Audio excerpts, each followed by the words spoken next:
long weekend, friends, and welcome back. My name is Erica and this is Italian Chocolate Homestead. This week's video centers on getting reset after the first 2 weeks of school, so join me for some food prep, kitchen cleaning, floors, laundry, and other necessary items to keep us caught up this weekend. This weekend's reset actually started on Friday evening after work because we were balancing trying to get back on track with some plans that we had for an event. Evan and I had tickets to the WWE Payback event in Pittsburgh on Saturday night, and so I really needed to split up my cleaning to go beyond just one day or 1.5 days because I knew that most of Saturday would be taken up. So here I am on Friday night, just throwing some laundry over. How many people just feel like laundry is never ending? I swear, it doesn't matter if I wash clothes every day or if I wash clothes once a week. I feel like all I am ever doing is washing clothes. Especially now being back at work, I feel like I'm utilizing so much more of my wardrobe and things are just piling up consistently.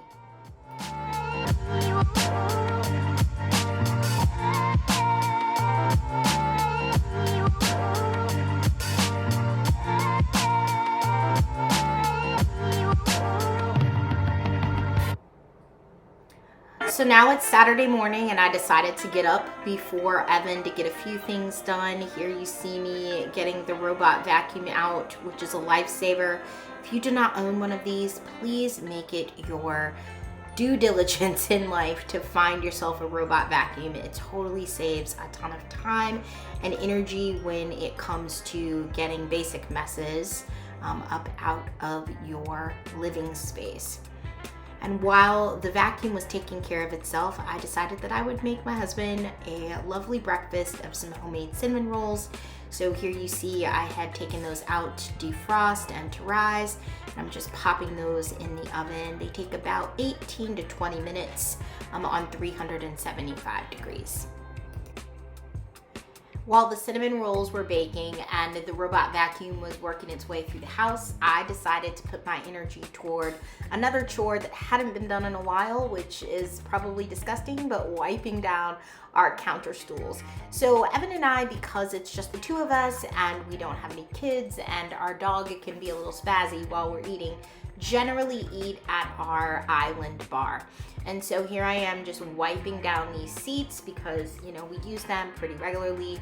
They were kind of dusty and really needed some quality love today. While I had the chairs pulled out as well, what you don't see on the video is that I actually took the regular vacuum, the cordless vacuum, and I vacuumed by hand underneath this bar just to make sure that all of the dust and debris and dirt and food and whatever else that could get caught up under there was actually taken care of. So I love this ability to be able to do multiple chores at one time. So here I am back in the laundry room again. As you can see, there are times when you guys are cleaning, I'm sure you feel like me, where it's like it just keeps going. I felt like this weekend every piece of clothing and laundry in our house was dirty, and so it just felt like a never-ending cycle of washer to dryer to folding to washer to dryer to folding. But here I am taking care of all of our bedding. I wash our bedding pretty regularly, probably every 7 to 10 days, since our dog does sleep in our bedroom. And so I was just taking advantage of the opportunity of having some extra time this weekend that all of the bedding could be off of the bed. And so just shoving everything in there and making sure that we were getting it super, super clean. Anybody else OCD like me where you get started on these cleaning marathons and you feel like it's never ending because you just keep adding more things to your list? If so, drop down in the comments how you handle that. So now it's Sunday morning, or actually Sunday afternoon, I should say. We went to the WWE Payback event, like I said, on Saturday night, and so we did not get home until super late. But Evan actually went out to visit my in-laws this weekend and took the dog with him, and so I was home on Sunday all alone, and so I was taking advantage of every opportunity I had to get things reset. So I washed all the bedding, so I'm getting that bed back together. I should say early morning, but it was early afternoon on Sunday. I had already had my cup of coffee, a little bit of breakfast, and then I was going to get some meal prep started. So I know I haven't shared a lot about cooking on this channel, but I absolutely love to cook. So here is one of my favorites, quick quiche. We start with some Jimmy Dean skillets. Meat lovers, this is actually the filling for the quiche. Cuts down on having to cut all those vegetables and potatoes yourself. Have some liquid egg whites left over. We're gonna use about 4 to 6 eggs, depending on how I feel. I had some turkey kielbasa left in the refrigerator from our stromboli last week, so I'm gonna use that up. Some shredded cheese, because I rather shred my own cheese than use the cheese that's in the Jimmy Dean packet. Here is the cheese that I'm gonna finish shredding for this. I picked up a couple of deep dish pie crusts as well to go with this. And so this is just a great breakfast option that lasts us quite some time. I do one for now, one for later. So we always do one fresh, and I put one of the quiche in the freezer.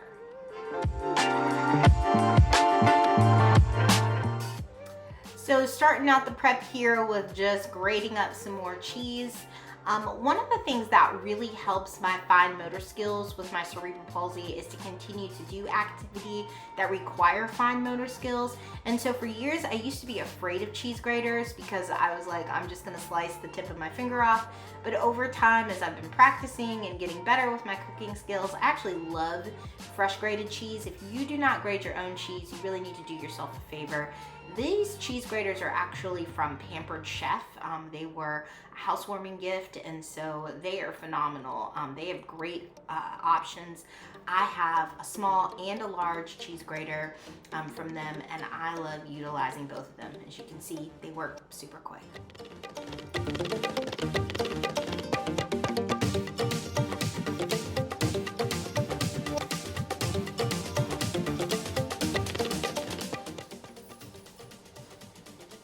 Next, we are working on prepping the pie crust. So I just thaw these out in the refrigerator overnight and then take them out of the package to get them ready. And so one of the tricks that my mom taught me is to poke holes in the bottom of the pie crust so that the air can escape through and that they don't get soggy on the bottom.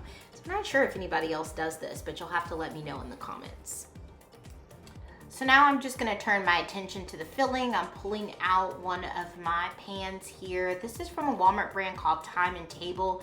Spraying a little bit of non-stick olive oil spray in there and then getting the stove ready. Just gonna open up this package of the Jimmy Dean filling.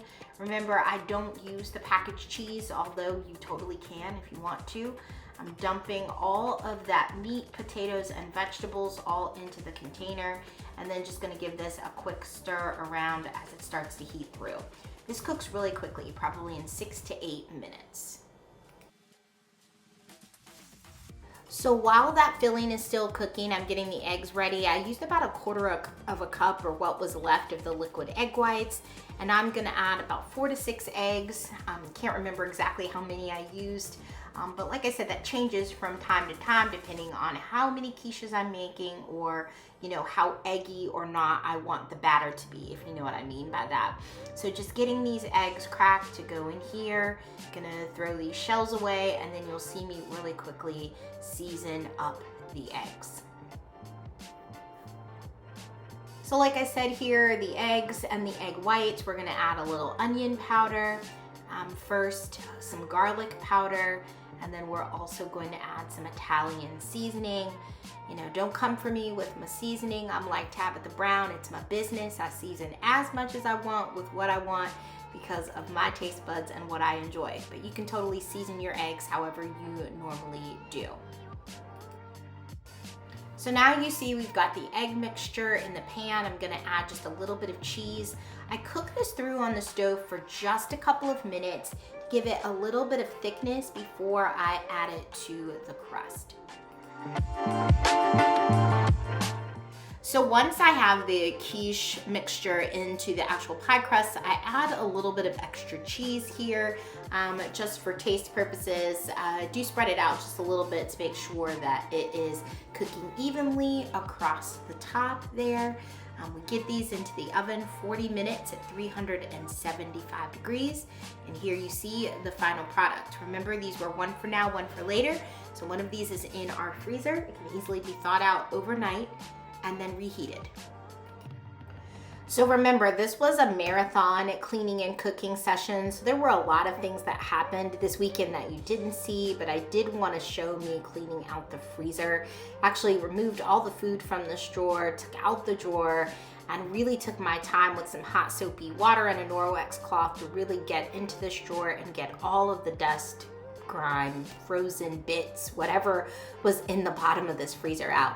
It's really surprising to me that in such a short period of time, we've only been living in the house for about 6 months, that things like this can build up really quickly. So I want to make sure that I'm doing everything to be diligent, to at least once a quarter or once every 3 months to be pulling everything out of this freezer and getting it cleaned out. And as you can see, there were still some things that were kind of frozen in there, so I wanted to make sure that I was getting to all of those things before I dried this drawer out and put all the food and the ice maker back into the space.